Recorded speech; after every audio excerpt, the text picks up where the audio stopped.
to today's Lunch and Learn, where we're talking about sun and summer safety. My name is Jessica Marcum. I am a community paramedic with Umatilla County Fire District Number 1 here in Hermiston, and we'll get started here.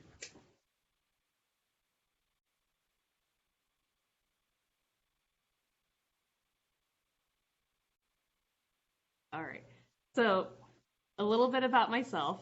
I started with Hermiston Fire and Emergency Services, or what's now known as Umatilla County Fire District 1, in 2007 as a resident volunteer. From there, I stayed there for about 2 years as a resident volunteer. Went to paramedic school, graduated in 2010, worked for a doctor in Pendleton for just under a year. From there, went to the Umatilla Chemical Depot, if you guys remember that, and worked there for about a year and a half during their closing operations, and had an opportunity to do pre-screenings before people went into the hazardous areas. We did a lot of occupational health testing and that sort of thing. And then was a volunteer paramedic for a few years, and then while I had my kids, and now I am a community paramedic with the fire department, and I work very closely with the connections team in the education department at Good Shepherd.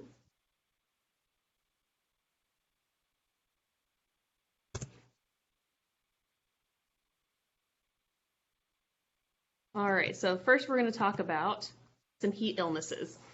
Heat-related deaths and illnesses are preventable. Despite this, around 618 people every year in the United States are killed by extreme heat, according to the CDC. So some of those risk factors that might increase your risk of developing a heat-related illness include high levels of humidity, obesity, fever, dehydration, prescription drug use, heart disease, mental illness, poor circulation, sunburns, and alcohol use. So some of those things that we mentioned, I know my first question is, well, why would some of those increase your risk? And it just, like prescription drug use, heart disease, that sort of thing. And mostly because your body isn't able to regulate temperature as well with some of those things on board. We're going to be looking at a couple different things. This is a chart from the CDC. So it talks about heat rash, sunburn, heat cramps, heat exhaustion, and heat stroke. This is a brief overview, and we'll go over those in a little bit greater detail. And again, the few things we're going over, I'm kind of combining a few of them. So heat rash and sunburn will be together. Heat cramps and heat exhaustion are kind of similar.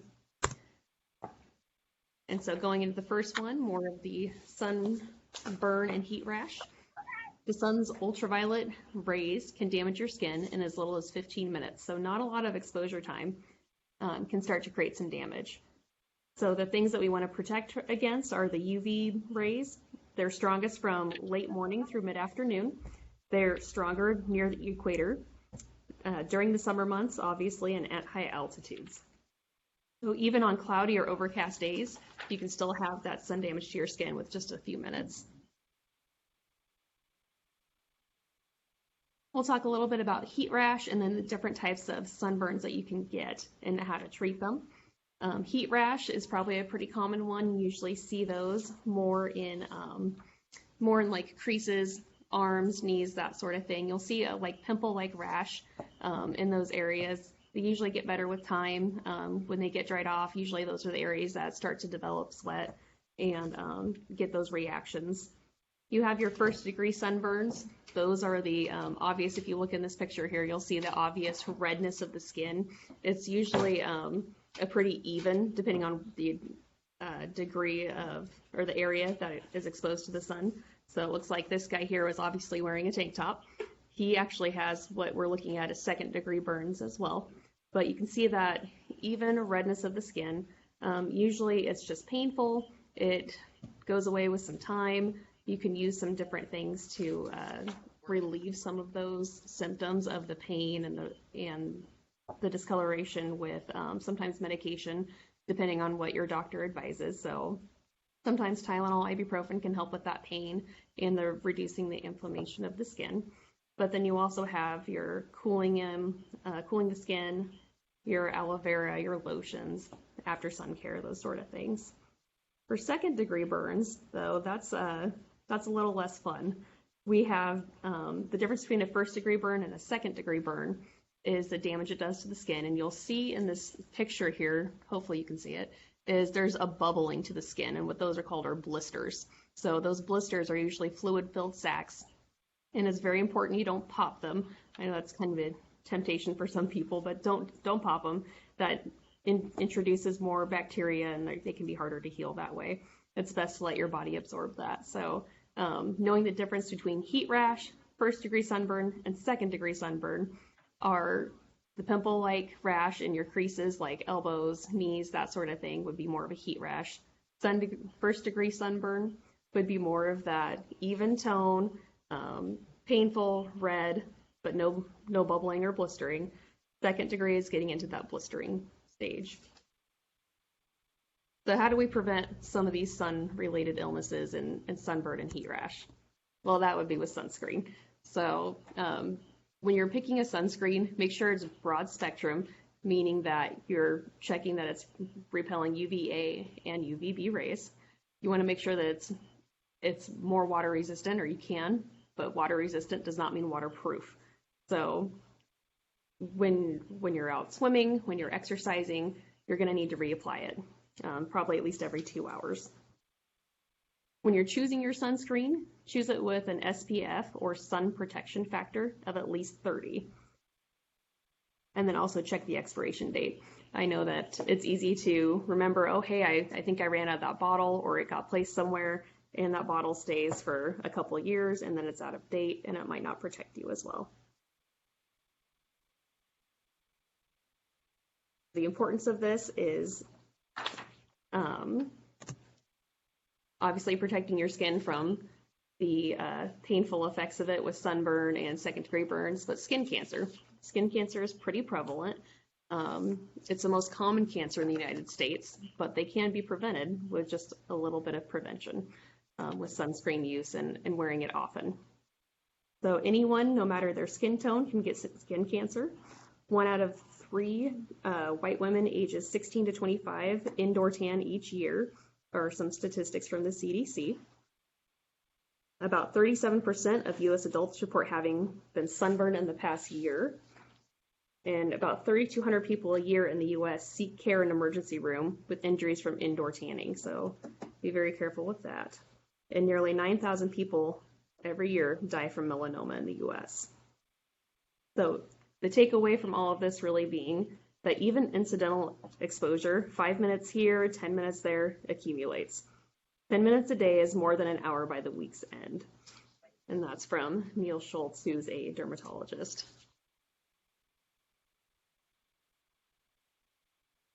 Steps to stay safe in the sun, obviously, keeping out of it. Seek shade when appropriate, cover up, make sure you have clothing, hats, sunglasses. Avoid tanning beds and sun lamps, and use appropriate broad spectrum sunscreen. So at least that 30 SPF, reapplying every few hours, and making sure that you apply after swimming, after sweating, that sort of thing. Heat cramps. Heat cramps are kind of an early sign of heat exhaustion. So they can usually happen during physical activity and heightened temperatures.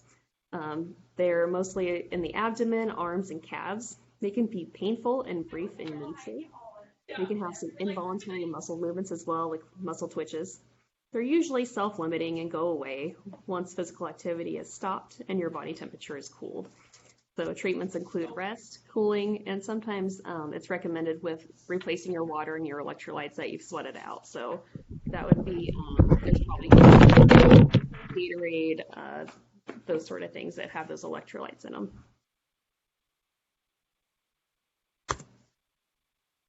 So the takeaway from that is to stay hydrated. During extreme heat, whether you think you need it or not, drink extra water, drink plenty of water even if you don't feel thirsty.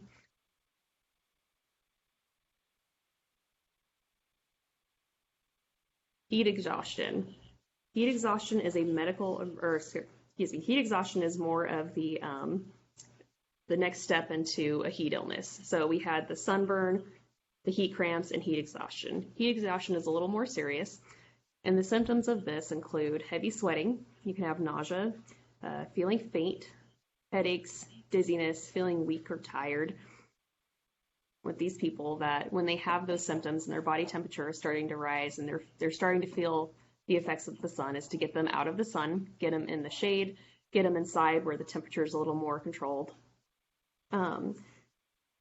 It might be appropriate to have them checked out if they're not able to drink water, maybe get them some IV fluids, so that would require going to see a doctor or to the ER if necessary. But really just getting them cooled, getting water replaced, and making sure they're getting out of the heat.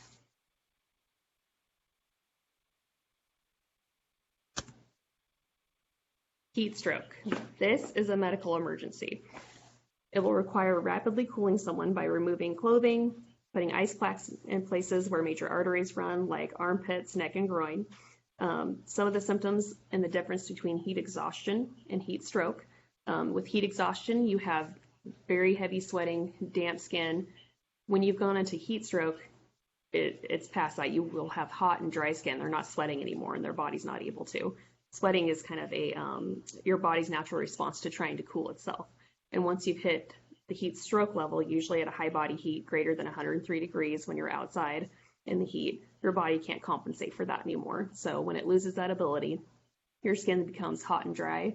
When that happens, people will become confused. Some of them may be losing consciousness and out of consciousness, have some nausea, and that's where they need to get into an emergency room and be treated.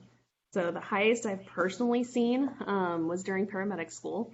The highest temperature that this individual had was 107 degrees. She was an elderly lady who was home, did not have air conditioning, and she was pretty warm.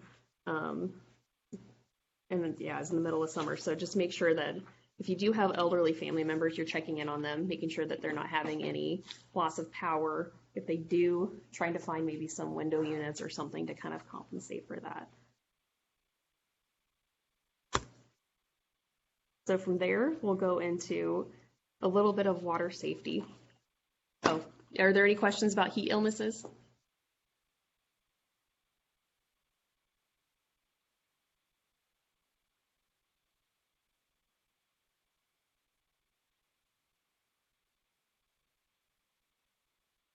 Okay, if there's no questions there, we'll go into a little bit of water safety. According to the CDC, from 2005 to 2014, there were an average of 3,536 fatal unintentional drownings, and those are non-boating related, annually in the United States. So that's about 10 deaths per day. An additional 332 people died each year from drowning and boating related accidents.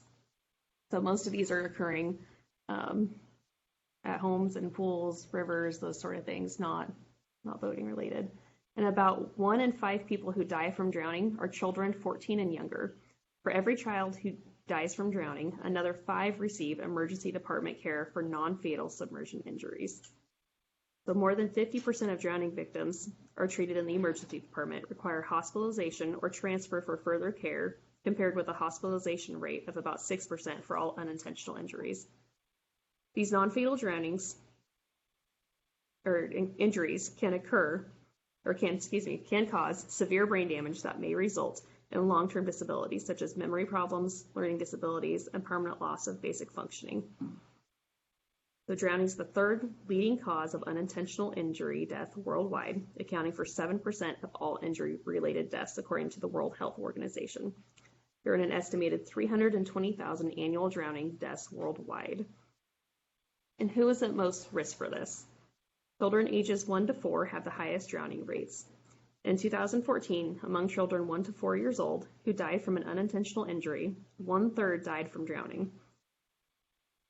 Among children ages 1 to 4, most drownings occur in home swimming pools. Drowning is responsible for more deaths among children ages 1 to 4 than any other cause, except congenital abnormalities or birth defects. Among those ages 1 to 14, fatal drownings remain the second leading cause of unintentional injury-related death behind motor vehicle crashes. So drowning is a pretty significant part of the injuries and deaths in kids. How do we prevent that? Well, there's a couple different ways. Supervise kids anytime they're in or around water. Having fences around pools are very important. Taking ladders out of above ground pools, again, very important. Using the buddy system. So always swim with a buddy when you're going out to the river, even if you're in your own home pool. Sometimes things happen. There's people who have seizures. If you were to hit your head, there's kind of if you're a diabetic and your blood sugar is low or high, if there's some sort of medical emergency, it's always best to have someone there with you in case something happens to you. Seizure disorders, make sure that you provide supervision around the water, including swimming pools for kids, or maybe kids that are a little bit older. Consider taking showers rather than using the bathtub, and wear life jackets when boating. Learning to swim. There's a lot of adults that don't know how to swim and weren't taught, and so making sure formal swimming lessons can protect young children from drowning. Even when they've had formal swimming lessons, though, constant, careful supervision when kids are in the water, and barriers such as pool fencing, like we talked about, to prevent unsupervised access are still important. Learning CPR. In the time that it takes for paramedics to arrive, your CPR skills could save someone's life.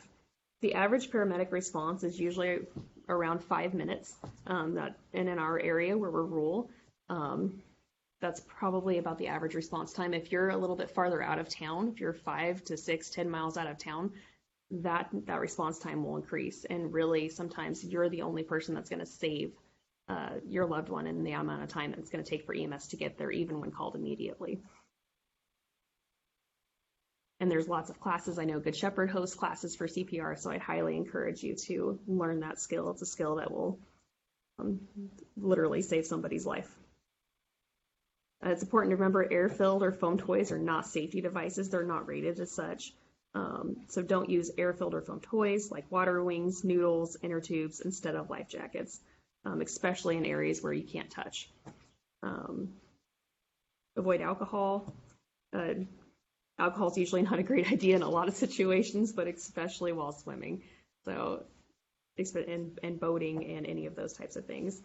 Swimming, boating, water skiing, any water sports, and obviously it's probably not best to drink alcohol while supervising children.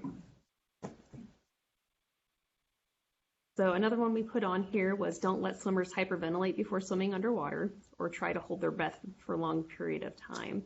So I know as kids we sometimes like to, when the cover was on the pool, we would hold our breath or take a couple deep breaths and try and swim underneath it. Probably not a great idea if you don't make it across the big pool. That's going to cause a bad situation. And then another thing that's kind of important to know is knowing the local weather conditions and forecasts before swimming or boating. In this area, the weather can change fairly often throughout the day.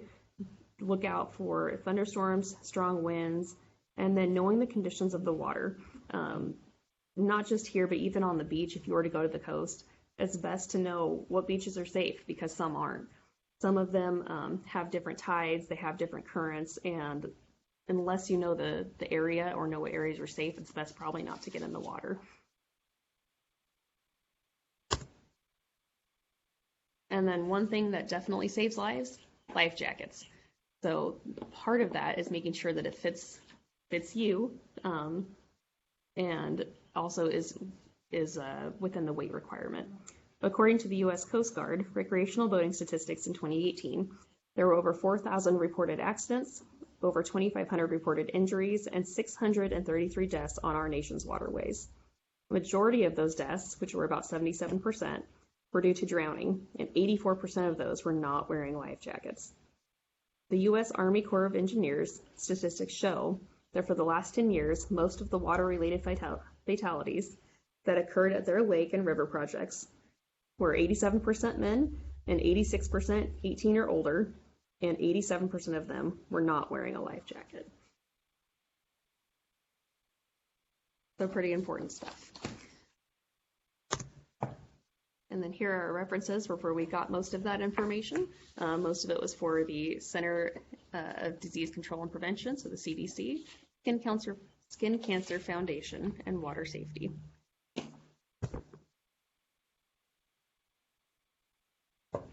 Any questions? what we went over. There's a lot of information, and a lot of this could easily take its own topic for an hour or more. So we kind of threw a lot of information at you and pretty generalized, but.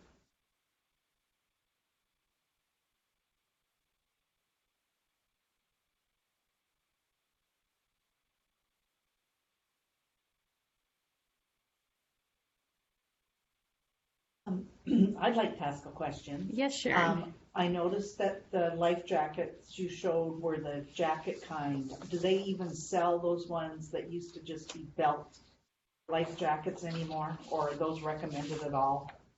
I would imagine those wouldn't be recommended anymore. The important thing about life jackets is that they'll snug, get comfortable. Some of the ones, especially for kids, have the strap that goes in between the legs, keeps them a little more secure as they're growing and whatnot. Make sure that the straps are pulled tight and not twisted. Make sure they're not damaged. So we're looking for straps that are damaged, clips that don't go together, mold, holes. If they don't float as well anymore, you obviously probably wouldn't want to have those ones. If they're Coast Guard approved, make sure that they're the appropriate weight limit, and that they're for that activity. And then again, make sure that everything's latched as it should be, or zipped. I know some of the new ones have zippers as well. And do you recommend people actually wear them in the boat or just have them next to them in the boat? So that's a great question. If you guys didn't hear that question, is it okay to just have the life jackets in the boat, or if you have to be wearing them while boating? And I think the obvious answer is you need to be wearing them. People get thrown out, people get in accidents. When alcohol's involved, sometimes people fall out and they're not able to respond very well to a water emergency and aren't able to swim as well. So it's highly recommended that you wear them while boating, even if you're a good swimmer, even if situation, they need to be worn. There's some things we can't plan for, especially if there was an accident and you got thrown out, you were knocked unconscious, that sort of thing. It would be important to have those on. And with the blistering injuries, is there anything you recommend putting on those so that you don't break the blisters? Is there anything out there that you can kind of cover those up? So Sharon's question, if you guys didn't hear that one, was, is there anything to really prevent those blisters from popping? You can use a material called New Skin. I think you can get that at your local drugstore. Usually keeping them covered, keeping them dry, not popping them. And then if you have any questions, contact your primary care provider and they can provide some better instructions. I know there's some certain creams that can help with that as well. Thank you.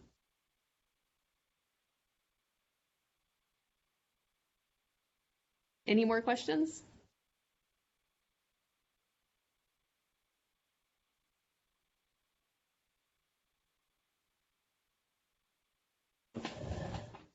If there are no other questions, we will wrap up today's Lunch and Learn. Please feel free to refer back to this when we get this posted, the recording of this video. And thank you very much to Jessica Marcum for presenting this to us today. Thank you for having me. Thank you, everyone. Take care and have a